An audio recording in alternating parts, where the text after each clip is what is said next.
할렐루야. 우리를 통해 위로하시는 이 성령님이라는 제목 가지고 말씀 나누기를 원합니다. 우리 19장 말씀 정리하고 20장 말씀 같이 나눴으면 좋겠어요. 19장에서 바울이 수리 안디옥을 이전에 바울이 수리 안디옥을 시작으로 해가지고요 3차 선교 여행을 떠났습니다. 그리고 성령님의 이끄심을 따라가지고 1차, 2차 선교 여행 때 거쳐갔던 곳들을 쭉 방문하면서 에베소에 딱 들렸죠. 에베소에서 바울이 상당히 오랜 시간 머뭅니다. 2년 6개월 정도 머물면서 처음 6개월간은 회당에서 복음을 전했었고요. 나머지 기간은 두란노 서원에 가가지고 이야기를 전했었죠. 복음을 전했습니다. 그렇게 쭉 전했더니 에베소에 사는 모든 사람들한테 유대인이나 헬라인 상관없이 어떻게 됐어요? 복음이 전해졌습니다. 모든 사람에게 복음이 전해졌어요. 복음이 전해지니까 사람들 가운데에서 놀라운 변화가 일어납니다. 병마가 떠나갔고요. 귀신이 떠나갔습니다. 뿐만 아니라 뭐 점을 보기 위해서 막 사줬던 그런 책들 싹 가지고 나와가지고요. 막 누가 시키지도 않았는데 사람들이 보는 앞에서 불로 놓고 피우기도 합니다. 이들의 삶에 실질적인 변화가 일어난 거죠. 이 일을 통해서 주님의 말씀에 힘이 있다는 것이 만천하에 밝히 드러납니다. 그리고 말씀이 흥행하게 되는 계기가 되었어요. 이후의 내용은요. 이 에베소 땅에 이렇게 성령의 역사가 불같이 일어나니까 아데미 신상을 팔던 사람들이요. 자기들의 밥줄이 끊어질 위기에 처하니까 데메드리오라는 사람이 앞장서 가지고요. 이거 예수 믿는다고 하는 사람들 때문에 우리 밥줄 끊어주게 생겼다. 우리 굶어 죽게 생겼다고 하면서 사람들을 어떻게 해요? 선동을 합니다. 그러면서 바울의 제자들을 잡아다가요. 연극장에 딱 세워놓고 분에 막 차가지고 소리를 지르는 거예요. 에베소 사람의 아데미요! 막 소리치면서 금방이라도 막 쳐 죽일 듯이 막 돌로 쳐 죽일 듯이 그런 기세를 가지고 압박을 합니다. 이때 에베소의 서기장이 나와가지고 사람들을 진정을 시키죠. 여러분, 이 사람들한테 무슨 잘못이 있습니까? 무슨 문제가 있습니까? 있다면은 정식으로 절차를 밟아서 고소하십시오. 이런 식의 수능은 옳지 않습니다. 만 돌아가십시오. 이렇게 복음이 선포되고 성령님께서 강하게 역사를 하니까요. 그 자리에 악한 권세도요. 발버둥을 치는 겁니다. 성령께서는 그들의 이 발버둥도요. 잠재우십니다. 수능을 멈추게 하시고요. 복음의 일꾼들을 훈련하게 하는 일들을 보여주세요. 그리고 나서 20장으로 넘어오게 되는 거죠. 우리 1절 말씀 같이 읽을까요? 소요가 그침에 바울은 제자들을 불러 권한 후에 작별하고 떠나 마게도냐로 가니라. 2절 말씀이 이어지죠. 우리 2절 말씀 같이 읽겠습니다. 그 지방으로 다녀가며 여러 말로 제자들에게 권하고 헬라에 이르러. 1절과 2절 말씀에 반복되는 표현이 있습니다. 제자들한테 권하고 라는 이 표현이 반복이 돼요. 바울이 에베소를 떠나기 전에요. 제자들을 불러다가 권했습니다. 그리고 마게도냐로 가는 길목에 있는 교회들마다 찾아다니면서요. 제자들을 막 불러다가 막 권하는 거예요. 빌립보와 데살로니가와 베레아의 지역에 있는 이 교회들을 방문하면서 그곳에 있던 제자들에게 권하는 사역을 행한 겁니다. 세상 일로 인해서 위축되어 있던 제자들, 세상의 이 해로 인해서 복음을 전하는 그 일을 힘들어하는 제자들한테 지금 권하면서 위로하는 사역을 바울이 하고 있는 거죠. 여기서 권한다라고 하는 말은요, 원래 어디서 온 말이면요, 보혜사를 의미하고 뭐 성령을 의미하는 이 파라클레투스, 헬라어 파라클레투스에서 왔어요. 이 보혜사 성령이 파라클레투스입니다. 그러니까 이 바울이 제자들을 불러가지고 권면했던 이 내용은 세상의 위로가 아니라 성령께서 주시는 위로를 저들한테 권한 겁니다. 어떤 어려움 속에서도 낙심하지 말라고요. 성령님께서 여러분과 함께 하십니다. 성령님께서 여러분이 이겨낼 수 있도록 붙잡아 주실 거고요. 선한 길로 인도해 주실 겁니다. 그러니까 말씀 의지하고 성령님 앞에 온전하게 서십시오. 함께 말씀을 나누는 우리들 가운데 있어요.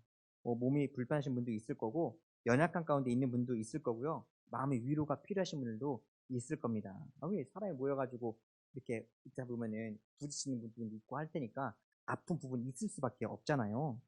삶의 여러 가지 문제들로 인해서 지쳐있는 분들도 분명히 있을 거예요. 이 시간, 이 사도행전에 나오는 이 성령님께서 베푸시는 이 위로와 사랑이 오늘 함께 말씀을 나누는 우리들 가운데에도 함께 할 수 있기를 주님의 이름으로 축원합니다. 복음으로 변화된 우리가요, 이 예수 그리스도를 나의 구주로 영접한 우리가 해야 할 일 역시 이 권하는 일입니다. 바울이 돌아다니면서 성도들한테 권했던 이 사역을요, 오늘 우리도 권해야 돼요. 우리도 해야 될 사역인 거예요. 성령께서 주시는 지혜로 이 십자가의 사랑과 십자가의 은혜를 예수를 믿지 않는 우리의 이 형제 자매들에게 전해야 됩니다. 권해야 돼요. 우리의 자녀들한테도 권해야 되고요. 삶의 자리에서 살아가면서 만나는 이 자리에 있는 사람들에게, 이웃들에게 권하는 일이 이게 바로 오늘 우리가 해야 될 일인 겁니다. 바울은요, 그렇게 제자들한테 성령의 위로 가운데 서라고 권한 다음에 이제 그리스로 가는 거예요. 헬라로 갔다고 하잖아요. 헬라가 그리스입니다. 그리스. 네. 아덴, 고린도 같은 도시가 있었던 이 아가야 지방을 말하는 거예요. 바울은 이곳에서요, 석 달을 머물면서 또 권하고요, 또 권하는 이 사역을 합니다. 그런 다음에 이제 배를 타고 수리아로 넘어가야 되겠다, 수리아로 가야 되겠다 계획을 세우고 있는데 이 유대인들이 바울이 어떻게 갈 건지를 들었어요. 그래가지고 바울을 몰래 죽이기 위해서 계획을 세운다는 그 소식이 바울의 귀에 들어가게 됩니다. 그래서 배를 타고 가려던 그 여정을 바꿔서 육로로, 그가 걸어왔던 마게도냐 땅으로 되돌아가는 여정으로 바꾸는 거예요. 바울이 지금까지 걸어왔던 이 모든 선교의 여정은 어느 분의 이끄심을 따라서 갔던 거예요? 성령님. 예. 성령님의 이끄심을 따라서 갔었습니다. 그럼 지금 유대인들이 바울을 해하려고 한다는 이 소식은 누가 듣게 하셨을까요? 성령님. 맞아요. 성령님께서 들려주신 겁니다. 그리고 배를 타고 가는 것이 아니라 왔던 그 길을 되돌아가게끔 이끄신 성령님께서 무엇을 위해서 그렇게 하셨을까요? 가면서 바울이 또 해야 될 일이 있기 때문에 그렇게 하신 겁니다. 다시 걸어가면서 지쳐있던 성도들을 또 한 번 만날 수 있는 기회를 생기게 하는 거고요. 그들한테도 하나님의 사랑, 이 성령의 위로하심을 또 불어 넣을 수 있는 계기가 되게 주는 거예요. 바울은 자기 생각 따라서 여정을 바꾼 게 아니었습니다. 성령님께서 피할 길을 예비하시고요, 그 길로 바울을 이끄신 거예요. 성령님께서는요, 바울만 이뻐해가지고 바울만 이렇게 이끄실까요? 오늘 저와 여러분의 인생도요, 우리 성령님께서 이끌고 계세요. 험한 인생길, 지치고 고단한 가운데에서 어디로 가야 할지 알지 못하는 신명들마다 말씀을 붙잡게 하시고요, 성령님을 구하는 자마다 성령님께서 어디로 가야 할지를 알려주십니다. 선택의 순간마다 갈팡질팡하게 될 때가 분명히 있을 거예요. 이렇게 가야 되나 저렇게 가야 되나 헷갈릴 때가 분명히 있을 겁니다. 그리고 때로는 왜 이렇게 나한테는 힘든 일만 연달아서 생기는가 할 때도 분명히 있을 거예요. 그 자리에 있을 때마다 오늘 말씀처럼 이 성령의 이끄심을 받을 수 있기를 소망합니다. 내 생각 앞세우지 않고요, 세상적인 방법으로 어떻게 풀어가려고 하지 않고요, 하나님 말씀 붙잡고 하나님께서는 어떻게 말씀하시는가, 하나님께서 이끌어 주시는 대로 믿음으로 설 수 있기를 소망합니다. 성령님께서 그렇게 서라고 하는 우리를 가장 좋은 길로 인도해 주실 겁니다. 그러면 이제 오늘 말씀 보면요, 이제 아시아로 돌아가는 그 여정에서 함께하는 이름들이 쭉 나와요. 몇 절에 나오죠? 4절이요. 우리 4절 같이 읽겠습니다. 아시아까지 함께 가는 자는 베레아 사람 부르의 아들 고바도와 데살로니가 사람 아리스다고와 세군도와 더베 사람 가이오와 및 디모데와 아시아 사람 드비고와 드로비모라. 바울이 복음을 전할 때요, 이 사람들은 복음을 붙잡았던 사람들입니다. 이전에는요, 각자의 그 삶의 자리에서요, 자기 살고 싶었던 대로 살았던 사람들이에요. 세상의 방식으로 살았던 사람들입니다. 근데 복음을 듣고 예수님을 영접한 다음부터는요, 이 사람들 안에서 나는 죽은 거예요. 나는 죽고 예수로 살아가게 된 사람들인 겁니다. 어떤 일이 있더라도 말씀대로 살겠다고 결단을 한 사람들이죠. 이들한테도요, 물론 생업이 있었을 겁니다. 바쁜 일도 다 있었을 겁니다. 그러나 예수님을 영접하고 이 사람들의 삶의 방향이 바뀐 거예요. 무슨 일을 하든지 간에 복음을 전하기 위해서 일을 하는 존재로 이 사람들이 완전히 바뀐 겁니다. 여러분, 돈 버는 목적이 뭔가요? 잘 먹고 잘 살라고요? 일하는 목적이 뭡니까? 돈 많이 벌려고 하는 데 있습니까? 이 목적들이 바뀌는 거예요. 왜 돈을 버느냐? 번 돈 가지고 무엇을 어떻게 위해서 쓸 것이냐? 이 방향이 바뀌게 되었다고 하는 겁니다. 이 사람들은 무엇을 하든지 간에 복음을 위해서, 무슨 일을 하든지 간에 예수 그리스도를 증거하기 위해서 사는 사람으로, 사는 인생으로 바뀌어 버린 겁니다. 그 어떤 일보다 복음을 전하는 일을 최우선으로 여기는 사람들이 오늘 20장 이 4절 말씀에 소개된 7사람이에요. 예수님께서 천국을 혼인잔치로 한번 비유하셨었죠. 그때 핑계를 대면서 안 갔던 사람들이 있습니다. 무슨 사람들이 있었죠? 장가 가서 못 간다고 했던 사람이 있었고요. 땅 샀는데 이 땅이 쓸만한 땅인지 한번 테스트 해봐야 된다고 못 간 사람도 있었어요. 그죠? 그리고 소를 몇 마리 샀는데 이 소가 쓸만한 소인지 테스트 한번 해봐야 된다고 또 못 갔던 사람도 있었습니다. 근데 오늘 이 4절에 나오는 7사람은요 달랐어요. 이 사람들이라고 왜 바쁜 일이 없었겠어요? 이 사람들도 분명히 바쁜 일이 있었고요. 여러 가지 바쁜 일도 있었지만 복음을 전하는 일을 가장 우선순위에 놨기 때문에 이 일들을 감당할 수가 있었던 겁니다. 하나님 앞에 예배드린 것을 우선으로 삼았기 때문에 따를 수가 있었던 겁니다. 여러분, 이 세상에 그 어떤 것도요, 주님 앞에 예배드리는 것보다 더 중요한 일은 없습니다.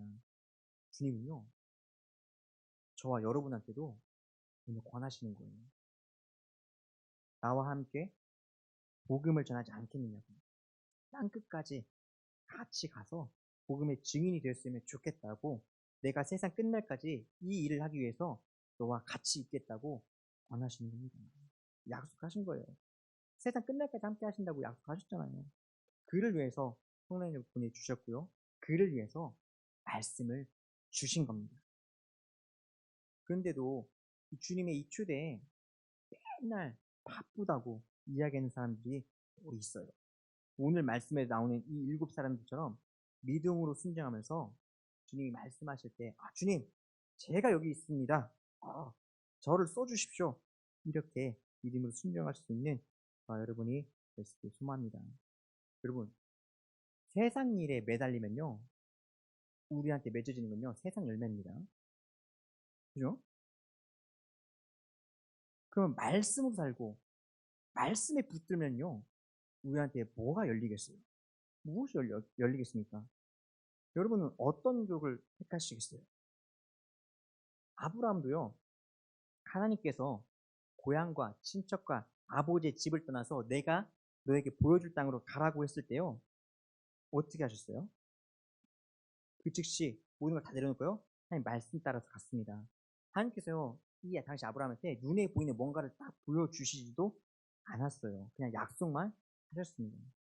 내가 보여줄 땅으로 가라. 그러니까 아브라함이 믿고 가나안 땅으로 딱 갔죠. 근데 가나안 땅에 가보니까 가나안에 사람들이 살고 있어요? 안 살고 있어요? 살고 있습니다. 진을 치고 있어요. 그래서 못 들어갔어요. 그래서 어쩔 수 없이 동쪽 가가지고 베델산에 올라갔습니다. 근데 거기도 이렇게 보니까 가축 칠 만한 마땅한 여건이 돼요? 안 돼요? 안 되죠. 아니 하나님께서 가라고 해서 가고 약속 붙잡고 딱 갔는데 가보니까 영 시원찮은 거예요. 내 마음에 안 드는 거예요. 우리 같으면은 불평이 나올 수도 있지 않겠습니까? 아브라함은요 불평하지 않고요 그곳에다가 제단을 쌓았습니다. 그리고 하나님께 엎드려 경배를 했어요. 하나님께서 이끄실 계획이 있다는 것을 믿음으로 고백을 한 겁니다. 그래서 어려운 가운데 하나님을 바라봤던 이 아브라함에게 하나님께서 그를 믿음의 주상으로 삼아서 써주신 겁니다.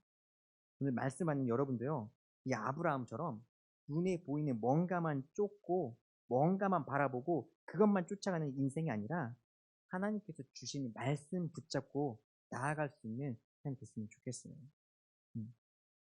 하나님께서 예비하신 그 영광의 자리에 우리도 설 수 있기를 소망합니다. 여러분이 먼저 결단하시고 여러분의 부모님, 형제, 자매한테 권하고 또 권할 수 있기를 축원합니다. 5절 말씀을 같이 볼까요? 읽겠습니다. 그들은 먼저 가서 드로아에서 우리를 기다리더라. 바울은요, 선교사에게 동참한 7사람을 배편을 통해서 먼저 드로아로 보냈습니다. 그리고 그 자신은요, 유대인들이 해하려고 하기 때문에 배를 타지 못하고 육로로 다시 돌아가는 여정을 택한 거죠. 그러니까 훨씬 더 시간이 오래 걸립니다. 근데 여기 보면요, 우리라고 하는 표현이 나와요. 우리를 기다리더라 이렇게 나오잖아요. 우리라고 하는 이 표현이 납니다. 우리라고 하는 말에는요, 지금 바울과 사도행전을 기록하고 있는 누가가 같이 포함이 된 말입니다. 누가는 이 우리라고 하는 표현을 사도행전 16장에서 처음으로 갖다 쓰거든요. 그리고 바울이 드로아에서 그 성령의 환상을 보았을 때, 그 성령의 이끄심 따라서 마게도냐 빌립보에 갔을 때도 이 우리라는 표현을 또 사용을 합니다.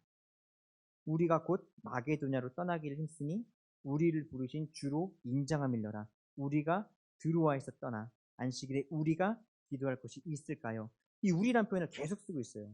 그리고 오늘 20장에 와서도 또다시 우리라는 표현을 꺼내 드는 겁니다. 5절에 보면 드로아에서 우리를 기다리더라. 6절에서도 우리는 하고 시작을 하잖아요. 그죠? 7절에서도요. 그 주간에 첫날에 우리가 떡을 때려 모였. 8절에서도 나오고 13절에서도 나오고요. 14절에서도 나옵니다. 누가는요. 의도적으로 이 우리라고 하는 표현을 강조를 하고 있는 거예요. 이건 뭘 의미하냐?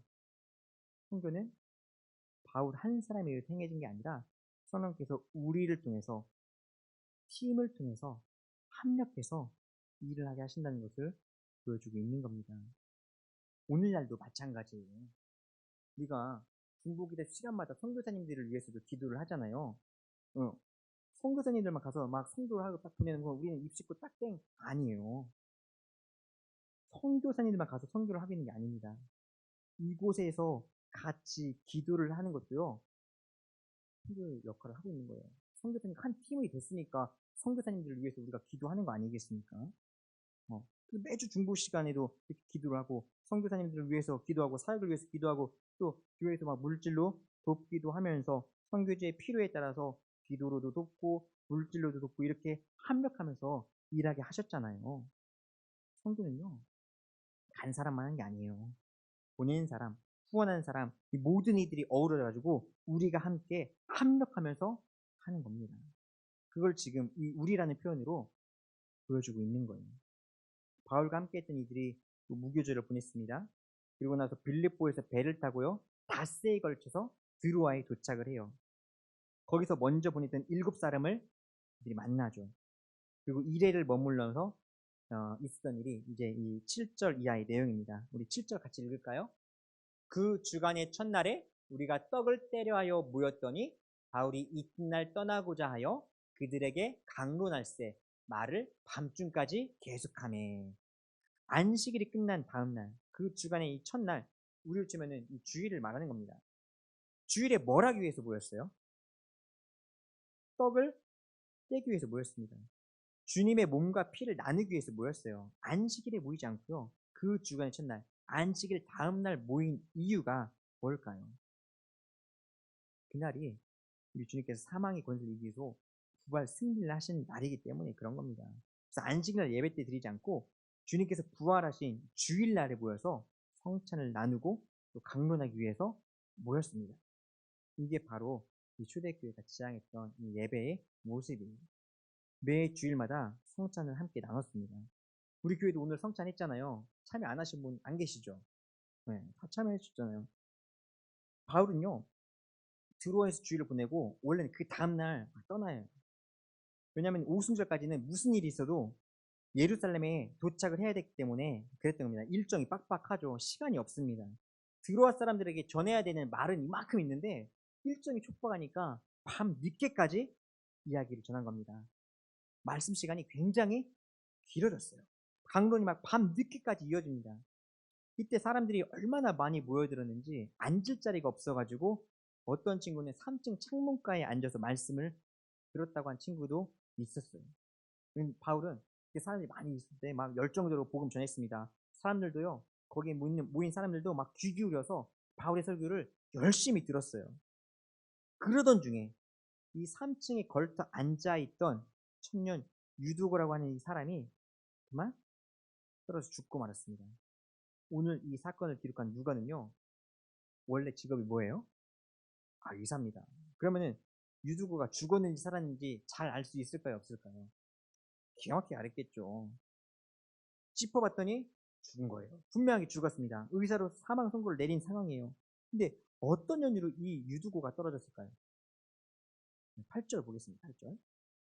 우리가 모인 윗다락에 등불을 많이 켰는데, 윗다락에 모였대요. 근데 거기다가 어두워지니까 등불을 막 곳곳에다가 많이 켜놨습니다. 그리고 또 사람들이 많이 모인 데다가 등불까지 곳곳에 켜놓으니까 아마 산소 포화도가 많이 낮아지지 않았을까 싶습니다. 그죠? 그리고 또 밤 늦은 시간까지 강론이 막 이어지다 보니까 또 얼마나 피곤하고 졸렸겠어요. 그런 가운데 유두는 그래도 말씀을 열심히 들으려고 꿋꿋하게 창가에 앉아서라도, 창가에 걸터 앉아서라도 말씀에 막 집중을 했었는데, 9절 말씀해 보니까 이렇게 나와요. 9절 말씀 볼까요? 유두고라는 청년이 상에 걸터 앉아 있다가 깊이 졸더니 바울이 강론하기를 더 오래 하매 졸음을 이기지 못하여 3층에서 떨어지거늘 일으켜 보니 죽었는지라. 졸다가 떨어졌습니다. 제가 학교에 다닐 때요, 이 15번 고속도로, 서해안 고속도로를 항상 운전하면서 왔다 갔다 했었거든요. 근데 이상하게도 서해안 고속도로만 운전하면은 졸려요. 이 설계를 잘못했나 봐요. 너무너무 졸립니다. 막 길이 쭉쭉 뻗어 있어가지고 너무너무 졸린 거예요. 그러니까 졸음운전 하지 말라고 곳곳에다가 막 이런 거막 생각도 해줬잖아요. 막이 전망 있기로 졸음 쉼터 졸리면 제발 쉬어서. 아니 쉴 수가 없지. 빨리 가서 애기들 봐야 되고 빨리 올라가가지고 쉬어야 되는데. 그래서 졸음이 좀 졸리더라도 막 이기면서 갔어요. 그죠? 또 그러다 가다 보면은 야 진짜 졸다 큰일 나게 싶을 때 딱 이런 게 눈에 띄잖아요. 깜빡 졸음, 펀쩍 쪘음. 경각심을 주기 위해서 이렇게 막 붙어 있잖아요. 근데 졸음에는 장사가 없으니까 좀 쉬었다 가라고 이런 권하는 이런 내용들 아니겠습니까? 유두고는요, 말씀을 사모했어요. 어떻게 해서라도 말씀을 하나라도 더 듣기 위해서 창가에 걸터 앉아서 말씀을 듣고 있는데, 바울이 강론하기를 오래 하니까 졸음이 쏟아집니다. 졸음을 이기지 못하고 꾸벅꾸벅 졸다가 그만 창밖으로 떨어져서 죽고 말았어요. 오늘 말씀에 보면은 유두가 죽는 과정은 보여주겠지만 누구 책임인지는 뭐 묻지는 않습니다. 제 누가는 어디에 집중했냐면요, 유두고가 죽었을 때 바울이 어떻게 대처했는지를, 그리고 그 결과가 어땠는지를 신경 써서 기록을 하고 있어요. 설교 시간에 사람이 떨어져 죽은 거잖아요. 그러니까 말씀을 전하던 바울은 얼마나 놀랬겠습니까? 또 함께 말씀을 듣고 예배를 드리고 있던 성도들도요, 엄청나게 놀랐을 거예요. 유두구가 떨어졌는데 죽었대. 안 움직여. 야 이거 어떡하냐, 숨도 안 쉬는데. 막 웅성웅성 거릴 겁니다. 이때 바울이 어떻게 하죠? 10절 읽겠습니다. 10절. 바울이 내려가서 그 위에 엎드려 그 몸을 안고 말하되 떠들지 말라, 생명이 그에게 있다 하고 가장 먼저 죽은 유두거를 끌어안습니다. 그리고 나서 한테 떠들지 말라고 해요. 지금 무슨 시간이에요? 예배 시간. 말씀을 듣는 시간입니다. 설교 시간에 졸다가 죽었다는 등 이런저런 말을 하지 말라. 하나님 말씀을 듣는 중에 일어난 일을 두고 이야기하지 말라. 하나님께서 하는 일을 뭐 함부로 판단하지 말라. 이런 식으로 입단속을 시키고 있는 겁니다. 그러면서 뭐라고 얘기해요? 생명이 그에게 있느니라 라고 이야기를 합니다. 그리고 어떻게 돼요? 유두구가 살아납니다. 오늘 사건이 일어난 날이 무슨 날이라고 했죠? 그 주간의 첫날이에요. 안식구 첫날. 예수께서 사망 권세를 이기시고 부활하신 그날, 주일날, 오늘 이 사건이 일어난 겁니다. 유두가 3층에서 떨어졌다가 죽었고요. 다시 살아났어요. 이 사건은요, 이거 어쩌다 보니까 그냥 아들에게 딱 맞아가지고 그냥 일어난 이런 사건이 아닙니다. 성령님께서 드로아 지역에 있는 사람들을 위로하기 위해서, 그리고 그 부활 소망이 뭔지를 가르쳐 주기 위해서, 부활의 기쁨이 뭔지를 가르쳐 주기 위해서 오늘 이 청년 유두구를 통해서 역사하신 사건입니다. 바울은 내일 떠나야 되기 때문에 사랑하는 성도들한테 하나님의 말씀을 하나라도 더 가르쳐 주고 싶어가지고 그렇게 열정적으로 막 강조를 한 거예요. 밤 늦게까지. 바울 얼마나 힘들었겠어요. 밤 늦게까지 설교했는데 힘들다는 내색은 하지 않고요. 열심히 복음 전했습니다. 그러던 중에 유두가 졸음을 이기지 못하고 떨어져 죽었죠. 바울은 그날 밤 말씀 듣는 중에 누군가가 떨어져 죽을 것이라는 것은요, 아마 상상도 못했을 겁니다. 그저 성령께서 주시는 그 감동에 따라서 열정적으로 그날 밤 복음을 전했을 뿐이에요. 여러분, 신기한 게요, 그 단상에서 이렇게 딱 서서 보면요, 성도님들 모습이요, 눈에 슉 들어옵니다. 바울도 아마 눈에 들어왔을 거예요. 복음 전하면서 강론하면서 3층 이렇게 딱 봤더니 아이고 저 친구가 졸고 있구나. 야 말씀이 끝날 때 됐나 보다. 아마 이런 생각도 들었을 수도 있습니다. 근데 그 모습을 보고도요. 바울은 강론을 안 멈췄어요. 우리 9절 말씀 한번 읽어볼까요? 유두고라는 청년이 상에 걸터 앉아 있다가 깊이 졸더니 바울이 강론하기를 더 오래 하며 졸음을 이기지 못하여 3층에서 떨어지거늘 일으켜 보니 죽었는지라. 바울은요, 유두고가 졸고 있는 그 모습을 보면서 이제 말씀 마무리할 때가 됐나 보다 그런 생각했을 겁니다. 근데 성령님께서요, 바울을 강권하셔가지고요, 거기서 말씀을 중단하지 않게 하고요, 더 말씀을 오래 하게 하셨습니다. 그러다가 유두고가 떨어진 거예요. 성령님께서 언제까지 바울에게 말씀을 하게 하셨어요? 유두고가 떨어지더라. 유두고가 떨어질 때까지 말씀을 중단하지 않도록 성령님께서 붙들고 끌고 가셨다는 겁니다. 뭘 보여주기 위해서요? 그날 밤에 이 유두고를 통해서 놀라운 역사를 보여주기 위해서 성령님께서 강하게 역사하신 사건이라는 겁니다. 그래서 결국 유두고가 떨어져서 죽었어요. 그리고 주일 그 늦은 밤에 성령님께서 죽은 유두고를 다시 살려주셨습니다. 11절 읽을까요? 울라가 떡을 떼어 먹고 오랫동안 곧 날이 새기까지 이야기하고 떠나니라. 죽었다가 다시 살아난 유두고와 성도들은요, 뭔가 얘기를 한참을 주고받았습니다. 성경에는 그에 대한 이야기는 기록되어 있지 않아요. 근데 12절에 보면은 이런 말이 있거든요. 12절 읽을까요? 사람들이 살아난 청년을 데리고 가서 적지 않게 위로를 받았더라. 무슨 말을 했는지는 우리는 알 수가 없습니다. 근데 사람들은 유두고와 함께 이야기를 나누면서 적지 않은 위로를 받았대요. 유두고를 통해서 큰 위로를 받은 겁니다. 여기 나오는 이 위로가 앞서 살펴보았던 이 파라클레투스, 성령께서 주시는 위로라는 것은 우리가 알 수가 있습니다. 사람들은 다시 살아난 이 유두고를 통해서 성령님의 위로하심을 받게 된 거예요. 그러면은 좀 정리가 되죠. 성령님께서 왜 유두고를 떨어지도록 내버려 주셨을까? 이것조차 큰 그림이었구나. 다시 살리셔가지고 사람들을 위로하게 하기 위한 큰 그림이었구나 하는 겁니다. 여러분, 우리 성령님은요, 위로하시는 성령님이십니다. 여러 가지 질병 가운데 있는 성도님들, 여러 가지 어려운 문제 가운데 있는 성도님들, 그들에게 찾아가셔가지고요, 위로해 주시는 분이 우리 성령님이신 거예요. 제가 가끔 이렇게 신방 갔다가 만나 뵙지 못하고 돌아올 때는요, 항상 이 기도를 하거든요. 부족하고 무익한 종만 왔다가 그냥 가면 무슨 유익이 있겠느냐고요. 우리 성령님께서 이 가정을 살펴달라고 저는 항상 이 기도를 하고 돌아오거든요. 우리 성령님은요, 찾아가셔서 위로해 주시는 분이에요. 그게 우리 성령님이십니다. 그러면요, 여기서 한 가지 더 유두고만 이런 성령의 위로를 칠 수 있을까요? 유두고는 성령의 능력으로 다시 살아났으니까 위로를 끼칠 수 있었던 걸까요?